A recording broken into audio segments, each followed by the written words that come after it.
Hello ladies and gentlemen, Central here. Hope you guys are having a wonderful day as always. Today's video footage comes from real life and was filmed this past Sunday.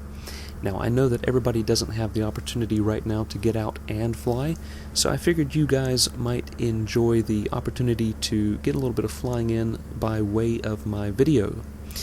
Now it's been about 3 weeks or so since I've flown, and obviously I wanted to get out, exercise the plane a little bit, and just keep myself from going crazy, but I also wanted to do something a little bit special. So what I did here is I actually went to land on a nearby grass runway, and this will be the first time that I've taken my Sundowner out to a grass runway since I purchased it.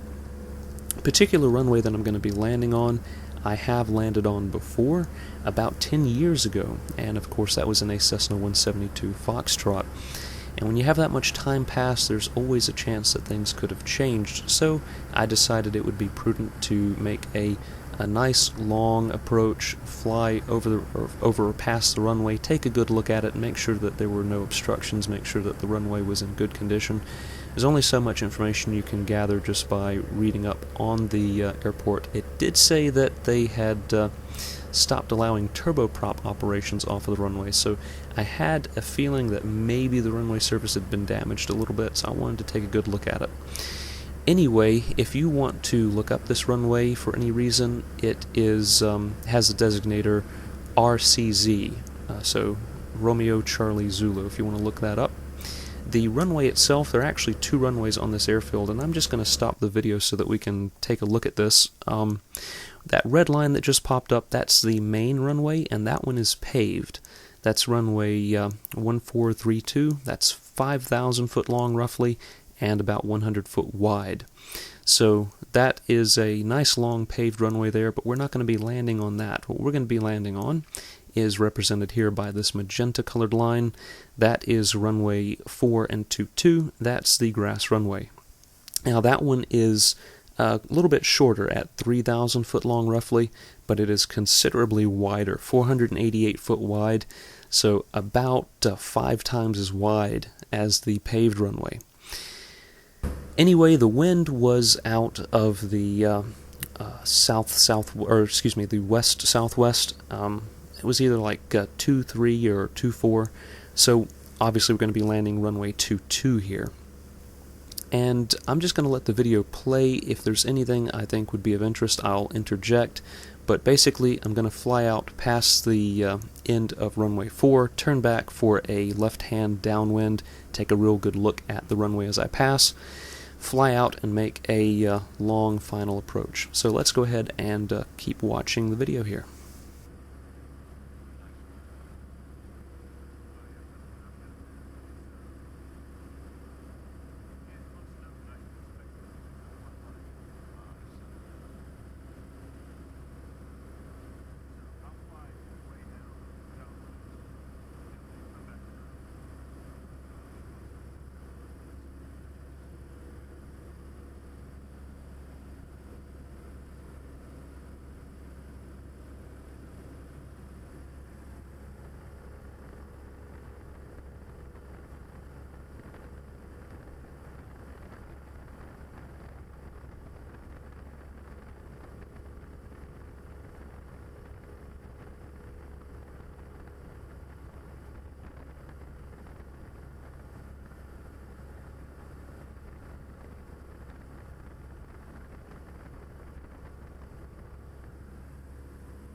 Okay, so at this point I have flown past the runway on downwind. I've made a little bit of a visual inspection of it, and I'm going to be coming around to land. And what I did notice as I passed was that there were quite a few bare spots on the runway. Obviously the runway's being maintained, but those bare spots were not there the last time I landed on this runway, so I was expecting possibly it to be a little bit rougher than I had remembered it, and that would turn out to be the case. And what you're going to see here is that I am configuring for landing. That lever that I pulled back was the carb heat, and I've done that, of course, because I've dropped below the green arc on the RPM gauge. And of course I did also push the mixture forward a little bit. The mixture is that red knob all the way to the right side of the engine controls there.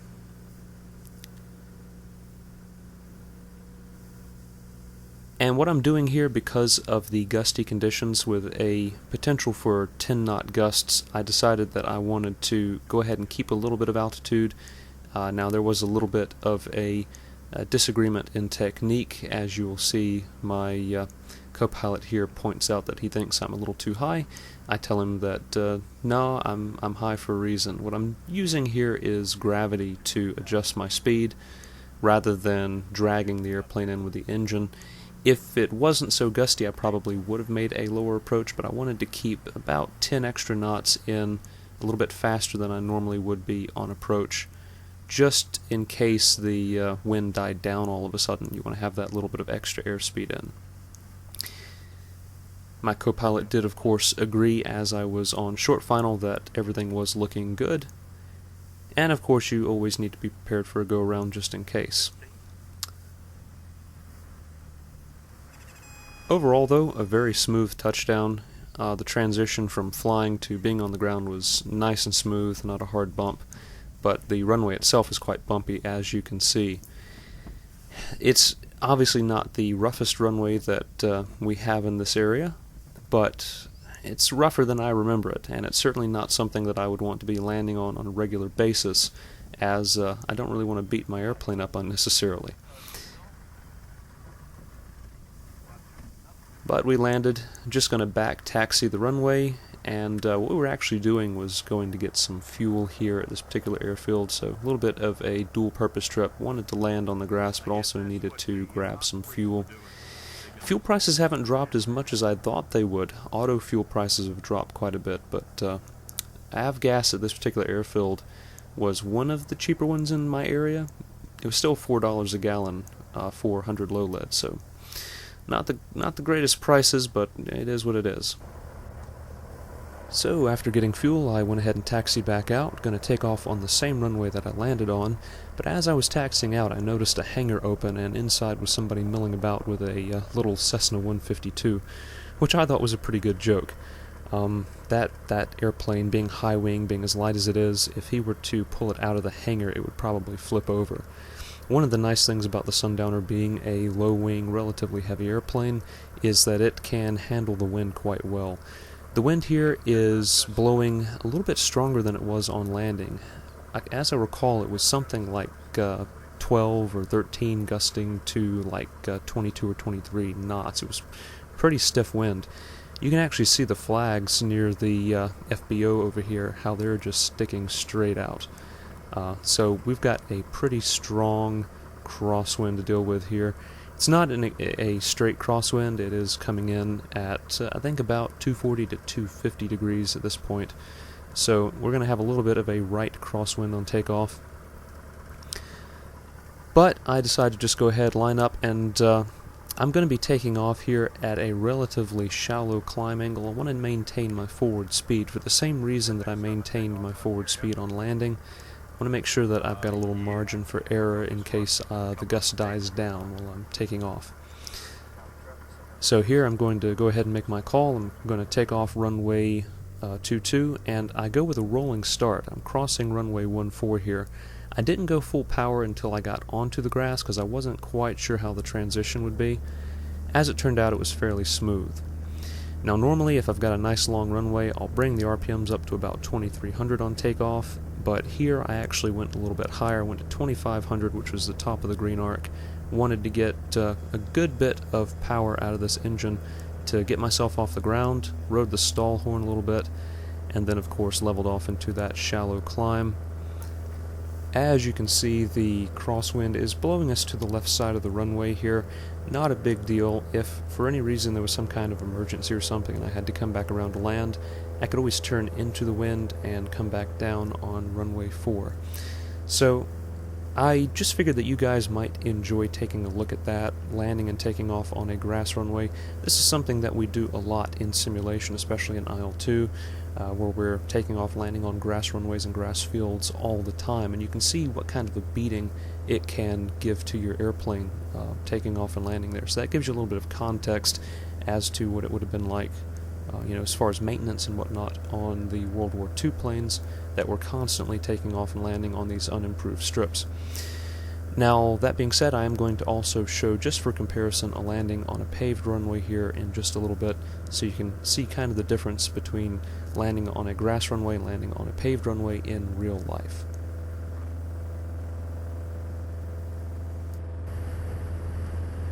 So here we are lining up to land on a paved runway, same day, same kind of wind conditions, and I just want you to notice how much smoother the rollout is after the airplane touches down than it was on the grass runway.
So I hope you guys enjoyed that little flight, but as a bonus before I go, I figured I would show you guys this and ask you a question. I'm just curious as to what you guys think this is.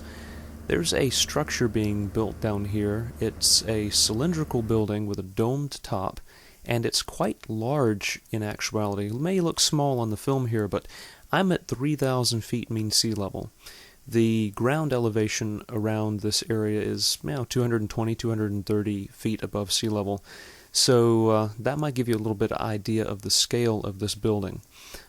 You can see the other vehicles on the ground around it possibly as well, so that might give you a little bit of idea of the scale. But this is a very large structure, and not being a civil engineer, I obviously can't tell you what this is, but it is interesting. There's a very large area cleared around the building that's just dirt, and then a lot of trees also down and cleared around it. So I'm not sure what this structure is, but I found it very interesting, and I'm just curious as to what you guys think it is. If you have any ideas, you can of course let me know in the comment section below.